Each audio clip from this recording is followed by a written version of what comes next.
Bismillahirrahmanirrahim. Assalamualaikum warahmatullahi wabarakatuh. Pada hari ini kami bertiga akan melaksanakan tugasan 3 kod GPIM 1022 mata pelajaran Pendidikan Islam. Nama pensyarah Dr. Zamri bin Ahmad.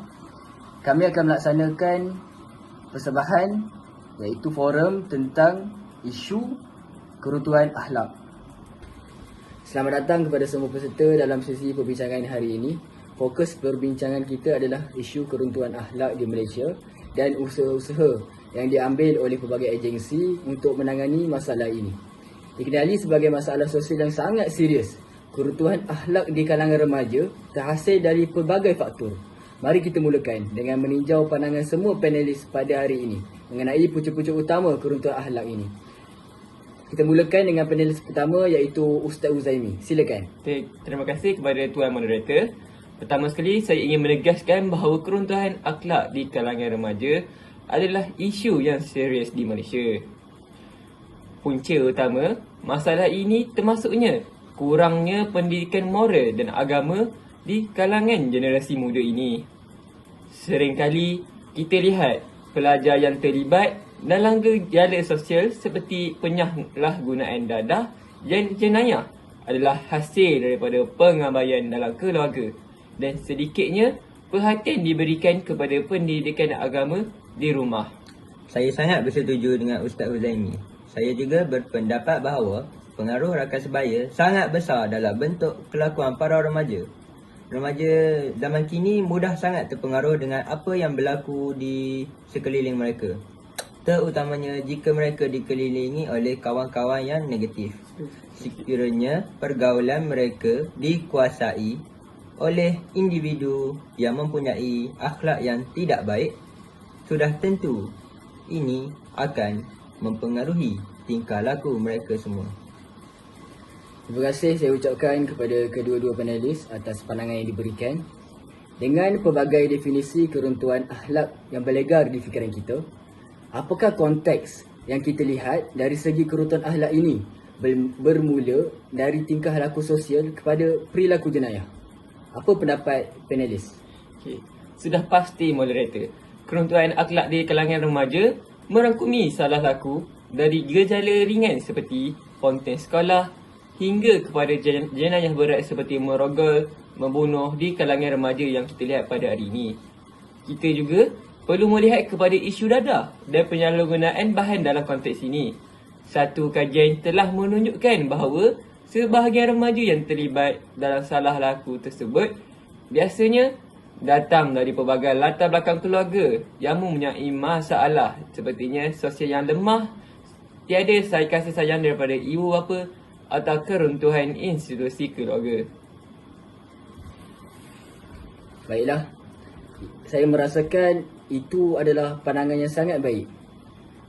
Tapi saya ingin bertanya, apakah langkah dan usaha yang sudah diambil oleh kerajaan dan agensi-agensi yang lain untuk menangani masalah yang sangat kritikal ini? Sudah pastilah Kementerian Pendidikan Malaysia telah melaksanakan beberapa program seperti pendidikan moral yang terintegrasi dalam kurikulum mereka. Program ini bertujuan untuk memberikan kesedaran kepada pelajar-pelajar tentang nilai murni dan moral.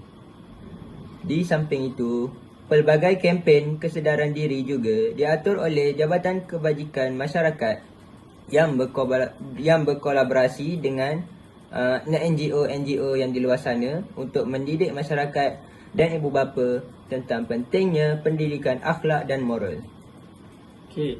Terima kasih. Saya ingin juga menambah bahawa agensi seperti Agensi Aktiviti Dadah Kebangsaan atau dikenali sebagai AADK serta Polis Diraja Malaysia PDRN juga mempunyai program-program yang spesifik untuk remaja pada masa ini. Mereka banyak mengadakan kempen di sekolah-sekolah dan komuniti bagi meningkatkan kesedaran tentang bahaya dadah dan salah laku sosial. Program ini termasuk juga sesi bimbingan untuk mengubah perilaku remaja yang terlibat dalam gejala sosial. Baiklah, saya sangat terpegun dengan jawapan-jawapan yang telah diberikan oleh panelis-panelis kita pada hari ini. Jawapan yang sangat padat. Baiklah, Seterusnya saya ingin menanya, apakah pandangan anda semua mengenai peranan keluarga dalam membentuk akhlak anak-anak mereka? Okey, pada pandangan saya, keluarga sangatlah memainkan peranan yang sangat penting dalam pembentukan akhlak seseorang, terutamanya anak-anak kita. Ibu bapa sebagai contoh utama kepada anak-anak perlu memberikan pendidikan yang baik dan teladan dan menjadikan teladan kepada anak-anak mereka. Kajian menunjukkan bahawa remaja yang kurang perhatian dan kasih sayang dari ibu bapa lebih bercenderung terlibat dalam masalah sosial. Selain itu, satu lagi faktor yang perlu diambil kira adalah komunikasi di antara ibu bapa dan anak-anak, di mana ia seringkali terabai dalam keluarga hari ini. Okey, menambahkan kepada apa yang dikatakan oleh Ustaz Zaid, adalah sangat penting untuk ibu bapa meluangkan waktu mereka bersama anak-anak. Hubungan yang erat dapat membantu dalam membina kepercayaan dan memberi sokongan kepada anak-anak semasa mereka melalui zaman remaja yang penuh dengan cabaran-cabarannya. Okey, baik. Jawapan yang sangat bagus, yang sangat berguna untuk digunakan oleh remaja-remaja sekarang tentang akhlak ini. Tapi saya ada satu soalan lagi.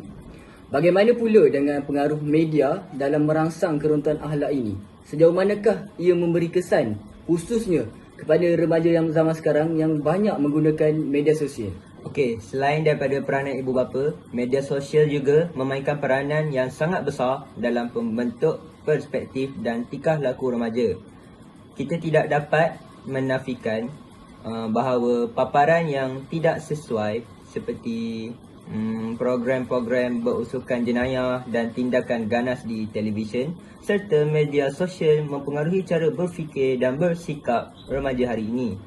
Kurangnya penapisan media yang ketat juga membawa kepada pelbagai keburukan moral. Baik. Seterusnya saya ingin menanyakan soalan lagi kepada panelis. Apakah langkah-langkah yang harus diambil dalam menangani kesan negatif media sosial ini? Okey, terima kasih kepada Encik Moderator. Sebagai dalam banyak langkah, antara langkah awal yang kita dapat lakukan ialah penguatkuasaan undang-undang untuk memantau atau menyekat kemasukan media yang tidak baik amat sangat diperlukan pada masa ini. Pihak berkuasa sepertinya Suruhanjaya Komunikasi dan Multimedia Malaysia perlulah lebih tegas dalam pemantauan bagi memastikan media menyampaikan nilai positif kepada masyarakat di negara kita. Saya ingin menambahkan sedikit pendapat saya. Okey, di samping itu, pendidikan media harus diperkenalkan dalam silibus pendidikan. Ini sangatlah membantu pelajar menjadi lebih kritis terhadap informasi yang mereka terima dan membuat pilihan yang bijak. Okey, baik. Terima kasih kepada semua panelis atas perbincangan yang sangat bermakna dan hebat pada hari ini. Untuk mengakhiri sesi ini, saya ingin meminta panelis untuk memberikan harapan masa depan dalam usaha menangani isu keruntuhan akhlak di Malaysia ini. Okey. Harapan saya ni adalah agar kita semua, iaitu termasuklah anak-anak, ibu bapa dan institusi pendidikan membanding bahu dalam bersatu tenaga untuk mendidik dan membentuk remaja kita menjadi individu yang lebih berakhlak mulia. Hanya dengan kerjasama ini dapat mengubah masa depan mereka agar menjadi lebih baik. Sangatlah betul kata-kata Ustaz Huzaimi. Kita juga tidak boleh lupa bahawa pendidikan akhlak perlu dijadikan sebagai satu agenda nasional di mana setiap pihak bertanggungjawab dalam usaha ini. Okey, baik. Kita sudah sampai ke hujung majlis. Sebelum mengakhiri majlis pada hari ini, saya ingin menyampaikan satu hadis yang diriwayatkan oleh Husain bin Ali radhiyallahu an. Nabi sallallahu alaihi wasallam bersabda, maksudnya Allah Subhanahu wa taala tidak menyukai perkara-perkara iaitu akhlak-akhlak yang keji, tetapi Allah Subhanahu wa taala menyukai perkara-perkara dan akhlak-akhlak yang mulia dan tinggi. Baiklah, terima kasih kepada panelis-panelis kita pada hari ini yang sudi berlapang masa untuk berkongsi serba sedikit tentang isu keruntuhan akhlak yang berlaku dalam remaja kita pada zaman kini. Okey, baiklah, sekian sahaja daripada saya.